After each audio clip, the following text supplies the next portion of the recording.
डालने वाला काजल उनके हाथ में लगा और वो काजल जो था वो सिर्फ एक ही पर्सन की आंखें ठीक कर सकता था, जो पर्सन अंधा हो।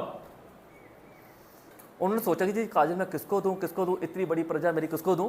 उनको याद आया कि एक जो मेरे अंडर जहां पे काम करते थे एक मजदूर, वो जहां से छोड़ के चले गए हैं, वो बेचारे अंधे थे, वो जहाँ चले गए। क्योंकि अंधा इंसान कितना काम कर सकता है, उनको उनकी याद है कि वो बहुत ध्यान रखते थे, दूसरों की मदद करते थे, दूसरों का भला करते थे, दूसरों के बारे में सोचते थे, हमेशा किसी की भलाई का सोचते थे। उन्होंने क्या किया, लेटर में वो दूसरे राजा को वो काजल भेज दिया।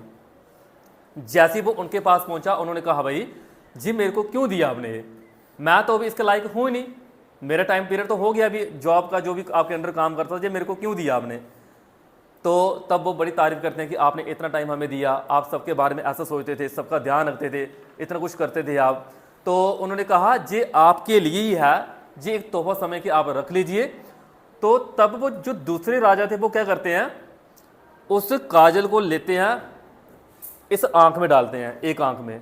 लेकिन जो दूसरे राजा वो कहते हैं कि भाई एक चीज का ध्यान रखना, एक ही पर्सन के लिए कहीं गिर गुर गया तो दूसरा नहीं है हमारे पास, जो आंखों में डाल देगा उसकी आंखें बिल्कुल ठीक हो जाएंगी। वो एक तो लेते क्या करते हैं, आंख में डाल देते हैं, दूसरा क्या करते हैं, इस आंख में नहीं डालते, वो दूसरा ऐसे करके जीभ से चाट लेते हैं। वो कहते ये क्या किया, दो ही आंखों के लिए आपको दिया था, एक आपने क्या किया, आंख में डाल दिया, और दूसरा आपने जीभ से चाट लिया, ऐसा क्यों। वो कहते हैं मैंने जीभ से इसलिए चाटा ताकि मुझे पता चले जी जो काजल आपने बनाया है, जो काजल बना हुआ है, जी किन जड़ी बूटियों से बना हुआ है। आज मुझे अगर इन जड़ी बूटियों के बारे में पता चल गया, मैं यही जड़ी बूटियां तैयार करके इतना काजल बनाऊंगा, हमारी प्रजा में आज के बाद अंधा कोई रहेगा ही नहीं, कोई भी नहीं रहेगा, सारे लोगों की आंखें ठीक हो जाएंगी। अब सोचो वही काजल अगर आपको जब मेरे को मिला होता, क्या हम वहां पे उसको ऐसे करते, दोनों आंखों में डालते, भाई हमारा ही भला, हम ही इस दुनिया को देखें, बाकी दुनिया तो बाहर में जाए, अपने भला सोचते।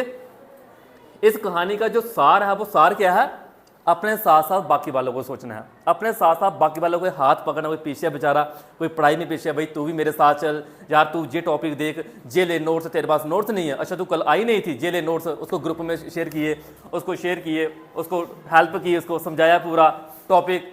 हमेशा एक दूसरे की हेल्प के बारे में सोचना है, इस कहानी का ये सार है।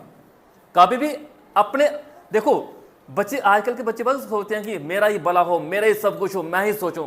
जैसे देखो प्रेयर में कितने सारे 12 के बच्चे छुट्टी भी दिया यार, टीचरों की रिस्पेक्ट होती है, जिन टीचरों की वजह से आप बच्चे जहां पे पहुंचे, उसे पढ़ाई थोड़ी है।